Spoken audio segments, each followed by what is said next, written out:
लगभग 9 लोग आ चुके हैं, तो हम अब स्टार्ट हाँ करते सर। हैं। आज जो हमारा टॉपिक रहेगा वो क्या रहेगा? पॉलीमेनोरिया। पॉलीमेनोरिया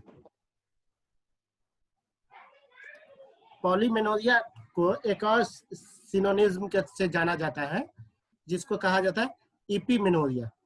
इपीमेनोरिया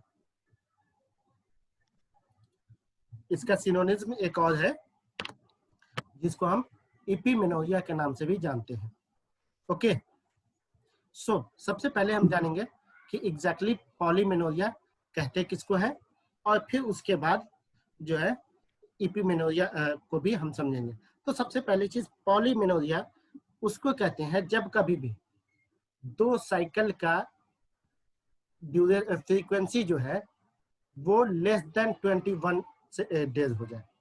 2 साइकिल का फ्रीक्वेंसी जो है वो लेस देन 21 डेज हो जाए, तो उसको हम पॉलीमेनोरिया कहते हैं। जैसे अगर बात करेंगे, एक पर्सन जैसे आज 23 है और 23 ऑफ जून को आया था, और 23 ऑफ जून से लेके 14 जुलाई से पहले फिर रिपीट दूसरा साइकिल आ जाए, वैसी सूरत को हम क्या कहेंगे? पॉलीमेनोरिया। इसमें ये कहीं पे एग्जैक्टली मेंशन नहीं होगा कि पॉलीमेनोरिया मींस एक्सेसिव ब्लीडिंग। यहाँ बेसिकली साइकिल से रिलेटेड है कि polymenorrhoea means the cycle repeated less than 21 days. और ये भी नहीं है कि cycle repeated less than 21 days means कि आज खत्म हुआ तो आज से 21 दिन बाद या 21 दिन के अंदर।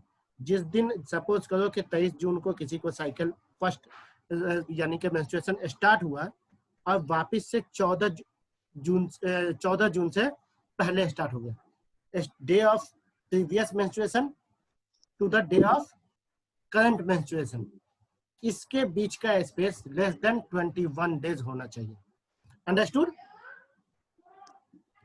हेलो हेलो, हाँ sir. okay.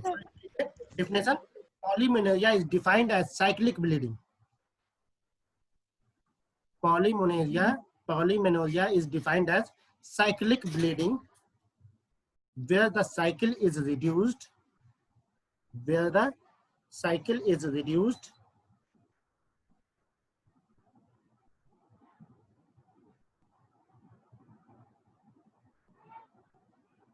Cyclic bleeding where the cycle is reduced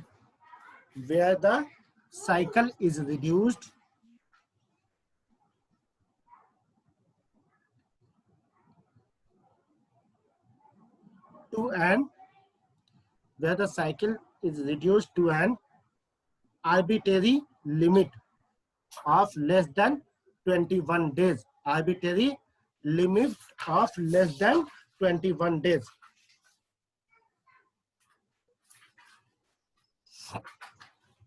Arbitrary limit of less than 21 days. Arbitrary limit of less than 21 days and remain constant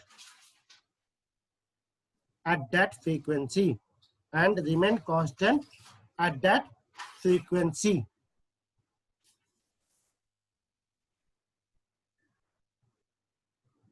okay, so ये एग्जैक्टली डिफिनेशन हो गया हमारा पॉलीमेनोरिया का। अब सिनोनिज्म जो है इपीमेनोरिया, तो इपीमेनोरिया किसे कहेंगे? इपीमेनोरिया जो है, अगर इसके साथ यानी cyclic bleeding less than 21 days के साथ अगर फ्रीक्वेंसी ऑफ साइकिल के साथ एसोसिएटेड प्रोलॉन्ग ब्लीडिंग हो जाए, normally up to the 7 days of bleeding और less than 80 ml bleeding is the normal. लेकिन अगर मोर देन 7 days या more than 80 ml of bleeding होता है, तो वो वैसी सूरत में और लेस देन 21 डेज में रिपीट करता है, यानी 21 दिन से पहले साइकिल रिपीट कर जाता है और 7 दिन से ज्यादा या 80 ml से ज्यादा ब्लीडिंग होता है मेंस्ट्रुएशन में, तो वैसी कंडीशन को हम ईपी मेनोरिया या फिर ईपी मेनोरेजिया कहेंगे। ईपी मेनोरिया या ईपी मेनोरेजिया कहेंगे। ओके, सो लिख लो ईपी मेनोरिया या EP menorrhagia. If frequency is cycle, if the frequency cycle is associated with the, if frequency of the cycle is associated with the excessive and or, if the frequency of cycle is associated with the, is associated with the excessive and or prolonged bleeding, excessive and or prolonged bleeding,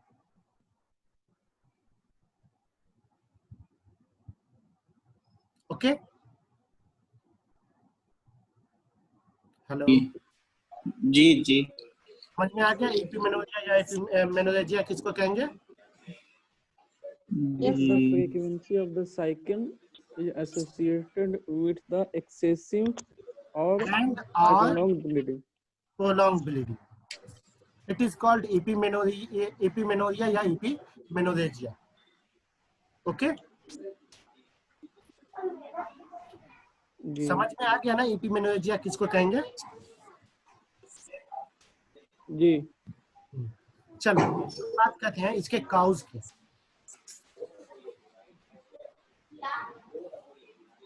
अब बात करते हैं इसके cause की।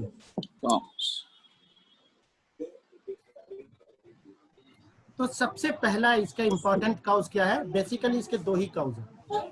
Diamond class लेंगे। सबसे पहला इसके इंपॉर्टेंट काउज क्या है? डिसफंक्शनल यूट्राइन ब्लीडिंग, और दूसरा ओवेरियन हाइपरेमिया। दूसरा ovarian हाइपरेमिया।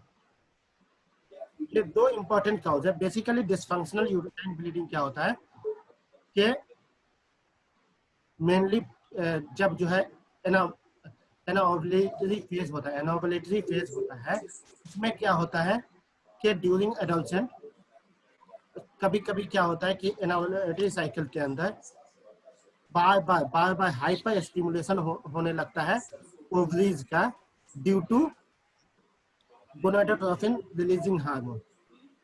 Due to gonadotropin releasing hormone hyper stimulation होता रहता है, और ये हाइपर स्टिमुलेशन की वजह से इसको बार बार जो है रिपीटेड ब्लीडिंग होता रहता है इस कंडीशन में। ठीक है, तो लेस देन 21 डेज पे साइकिल होता है।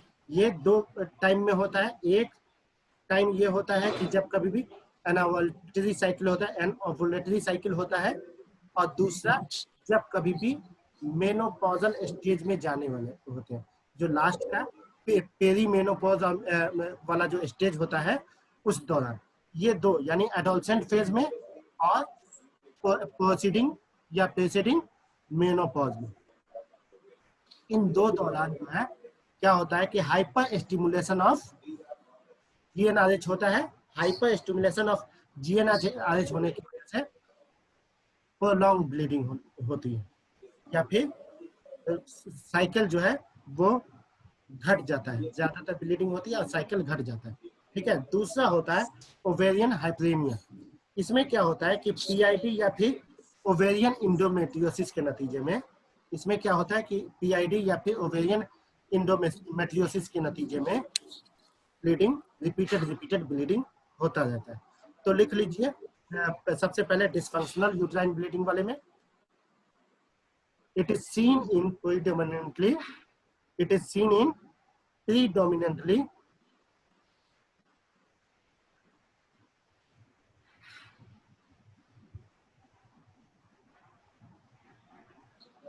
during the adolescent and preceding menopause, during the adolescent and preceding menopause.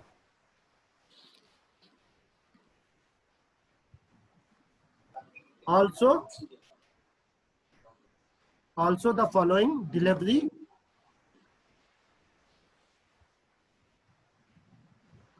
also the following delivery and abortion. Also the following delivery and abortion. Okay. Due to hyperstimulation of the GnRH, stimulation of the ovary by GnRH. Due to hyperstimulation of the ovary by GnRH.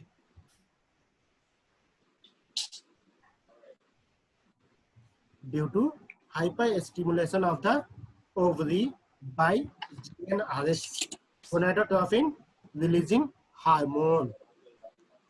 Okay जी वहीं ovarian hyperemia में क्या होगा कि due to PID और ovarian endometriosis, और क्या होगा ovarian hyperemia is due to PID and ovarian endometriosis.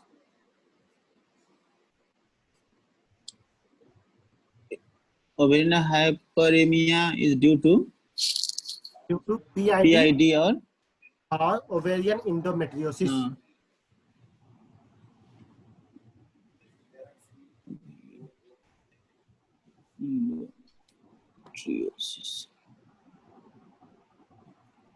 इसका डायग्नोसिस कैसे बनाएंगे? डायग्नोसिस कैसे बनाएंगे? सबसे पहली चीज डायग्नोसिस में क्या होगा? हिस्ट्री. हिस्ट्री में साइकिल का लेंथ,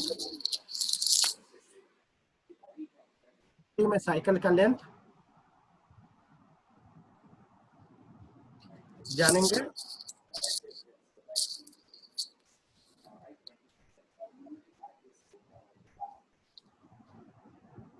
साइक्लिक ब्लीडिंग पैटर्न देखेंगे. फिर उसमें हम ये भी देखेंगे कि एक्सेसिव ब्लीडिंग या फिर प्रोलॉन्ग ब्लीडिंग तो नहीं है. एक्सेसिव ब्लीडिंग या प्रोलॉन्ग ब्लीडिंग तो नहीं है, ये भी पता करेंगे. तो ये हो गया हिस्ट्री में. दूसरी चीज क्या है?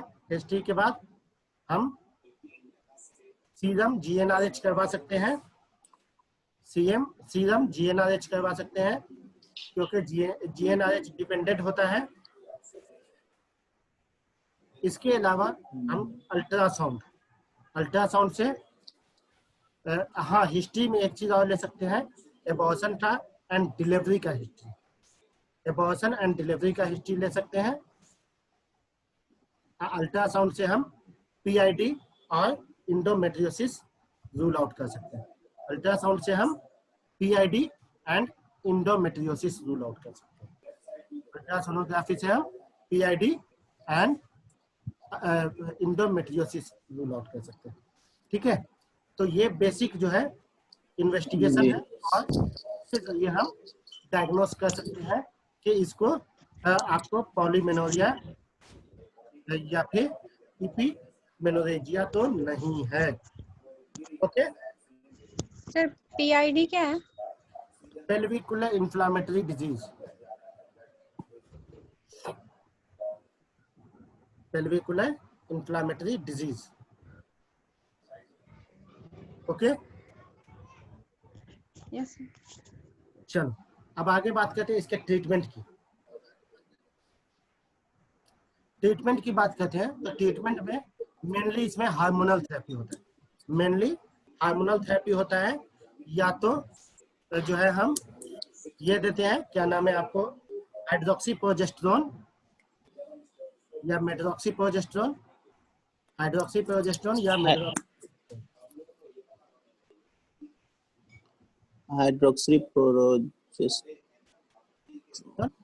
या मेड्रोक्सी डोज वगैरह सब कुछ पहले लिखा चुका हूँ. हाइड्रोक्सी. ठीक है,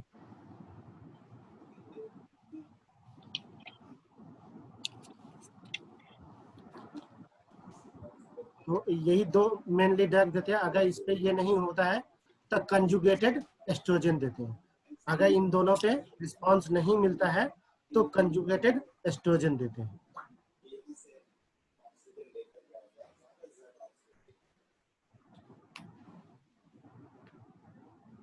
कौन सा सर? Conjugated oestrogen.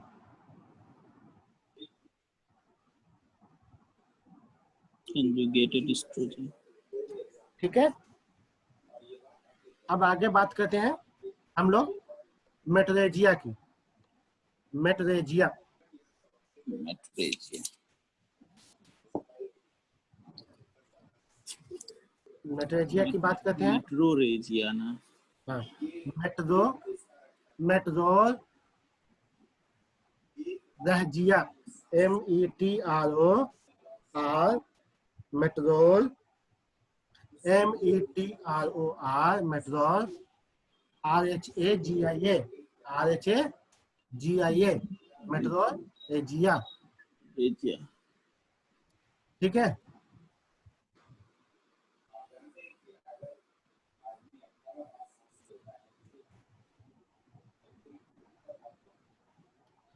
तो अगर इसका डिफिनेशन देखेंगे तो डिफिनेशन में बेसिकली क्या है कि a cyclic bleeding.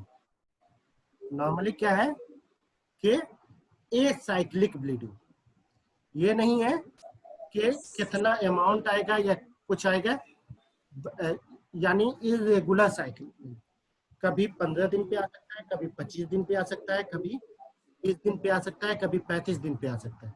So menorrhagia, यही यही तो सर पॉलीमेनोरिजिया में, हाँ, पॉलीमेनोरिया में भी तो यही ना है सर।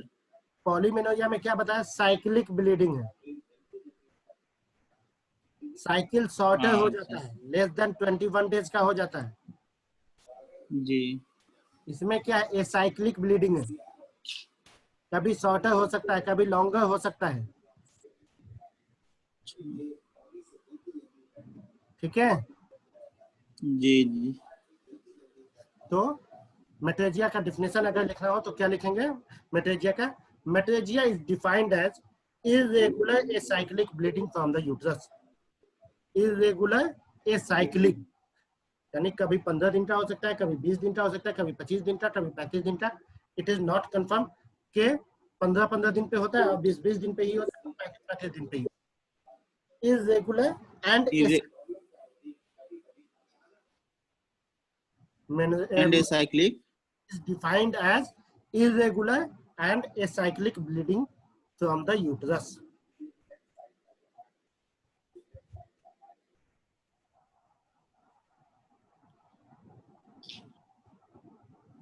Okay.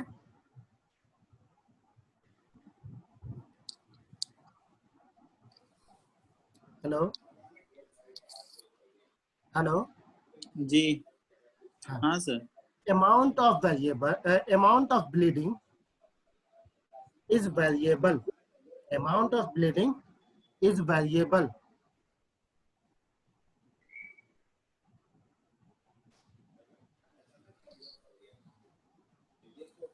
ठीक है, अब इसमें क्या है, एक तो साइकिल भी वेरिएबल है, कभी भी कुछ आ सकता है, यानी 15 दिन में भी आ सकता है, 10 दिन में भी, और 25 या 35 दिन में भी आ सकता है। तो साइकिल में भी वेरिएबिलिटी है।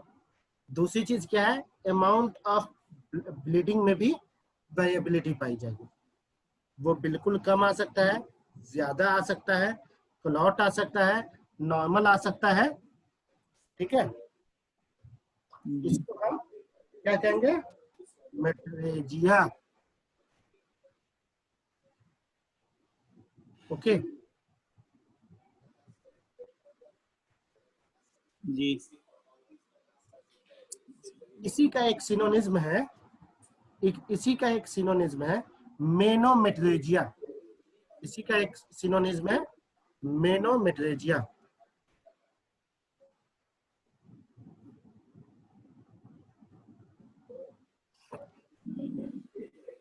मेनोमेट्रेजिया बेसिकली किसको कहते हैं, जब कभी भी साइकिल तो इरेगुलर हो, इसके अलावा एक्सेसिव मेंस्ट्रुअल ब्लीडिंग हो।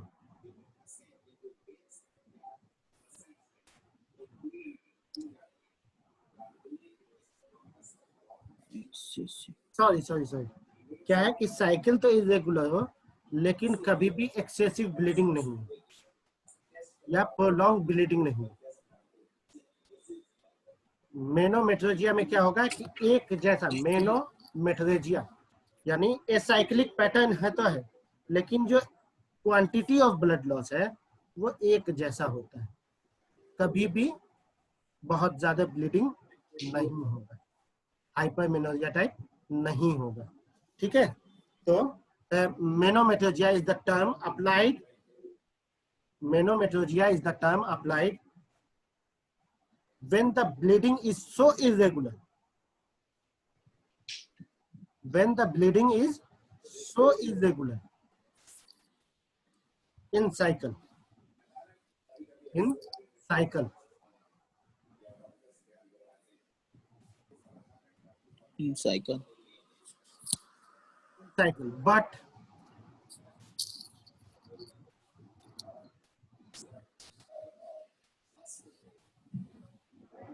the excessive bleeding cannot to be identified at all, but the excessive bleeding cannot to be identified at all, but the excessive bleeding Can cannot to be identified at all. Okay, जी ऐसे अगर cut जाएगा, ये topic complete नहीं होता है तो आप लोग रीज्वाइन कर सकते हैं, क्योंकि उम्मीद है कि ये 6 मिनट में कटेगा। 6 मिनट नहीं, अभी 10 मिनट है, सॉरी अभी 10 मिनट है। उम्मीद है ये टॉपिक इंशाल्लाह कंप्लीट हो जाएगा। तो अब बात करते हैं इसके काउज की।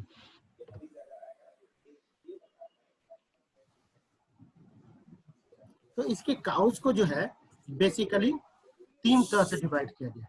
सबसे पहला जो है एसाइक्लिक पैटर्न पे डिवाइड किया गया काउज को।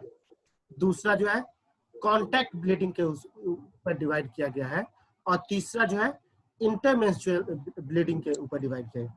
बेसिकली इसमें एक चीज डिफिनेशन में, मेट्रोजिया के डिफिनेशन में एक चीज और ऐड करना होगा। बेसिकली काउज के ऊपर अगर हम देखें तो मेट्रोजिया के डिफिनेशन में एक चीज और ये करना होगा कि ऐसे नॉर्मली जो है हम डिफिनेशन की बात करें तो कहा जाता है कि acyclic and irregular bleeding from the uterus, है ना।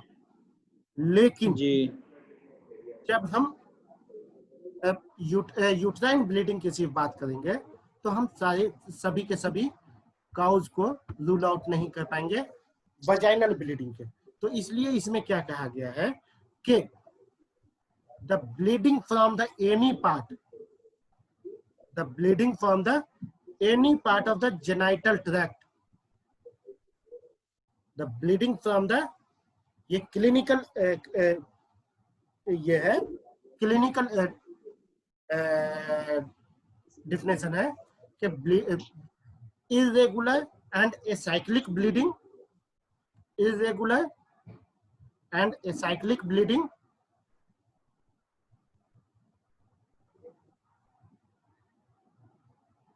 from any part of the genital tract,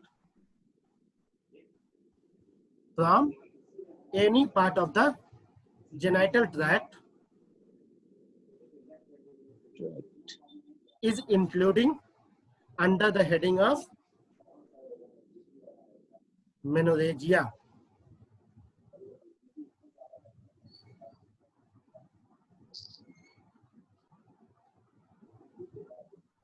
Then again,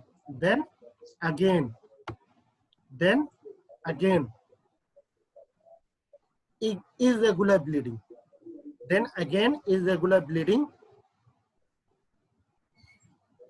in the form of metrorrhagia में, मेट्रोरेजिया में ही बता रहे सर। मेट्रोरेजिया का ही क्लिनिकल मैं बता रहा हूँ definition, clinical definition.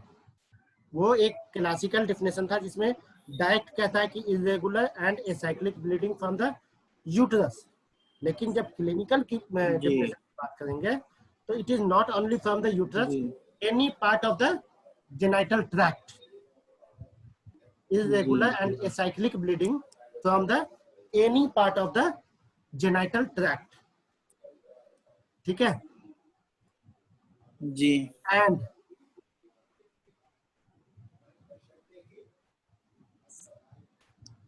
again irregular bleeding.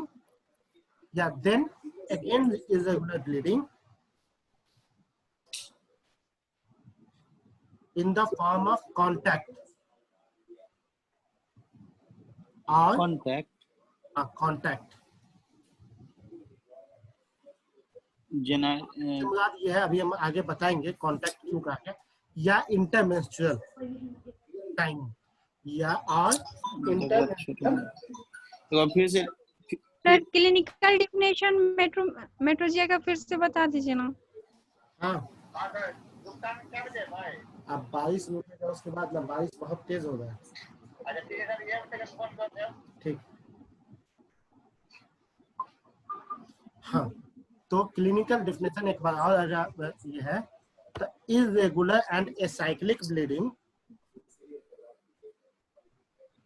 From any part of the genital tract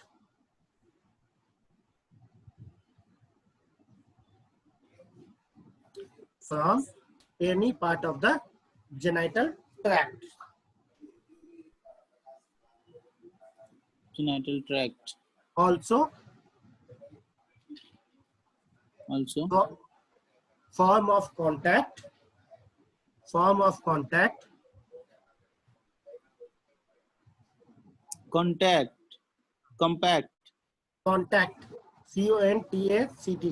touch contact and intermenstrual bleeding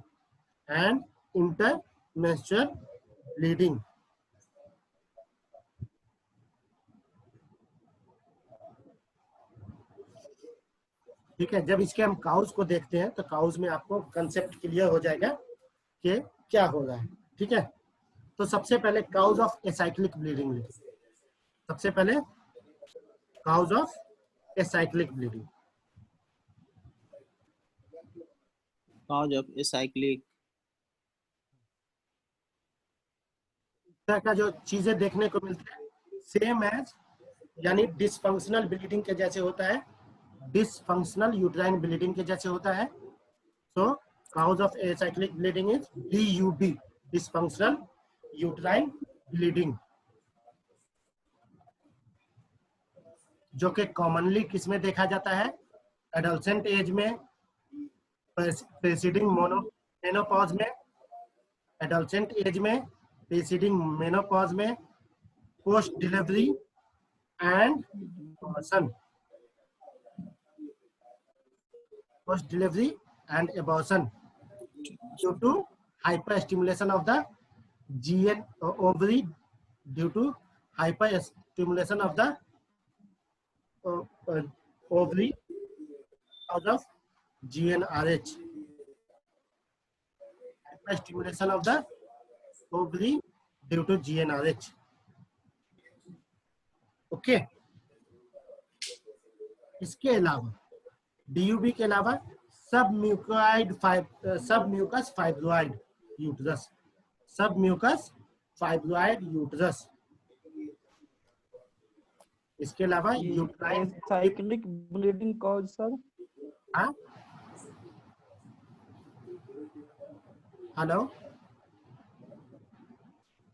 cyclic bleeding cause sir ये क्या बताए हैं? DUB dysfunctional uterine bleeding, dysfunctional uterine bleeding usually during, जो इसमें लिखे थे polymenorrhoea वाला sentence same as लिख लीजिए, पॉलीमेनोरिया वाला में जो लिखे थे सेम एज सेंटेंस लिख लीजिए। It is seen in predominantly during adulterate proceeding menopause, also in after delivery and abortion due to hyperstimulation of the ovary because of GnRH.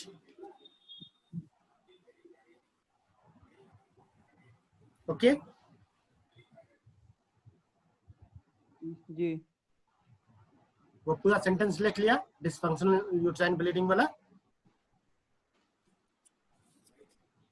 जी।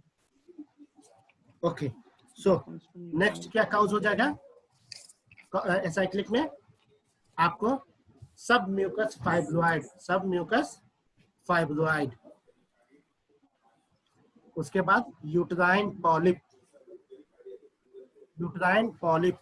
अब 1.5 मिनट में कट जाएगा तो दोबारा ज्वाइन कर सकते हैं, तो नहीं कंप्लीट होने वाला है सर 1.5 मिनट में। Uterine polyp, carcinoma of cervix and all carcinoma of cervix and all carcinoma of cervix and all endometrium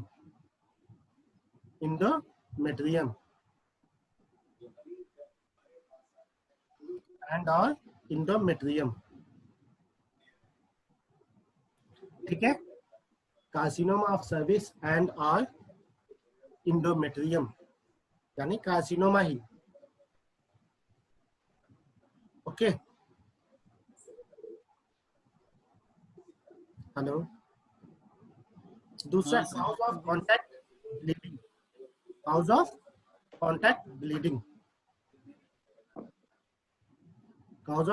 bleeding, सबसे पहला क्या काउज हो जाएगा इसका? Carcinoma of cervix.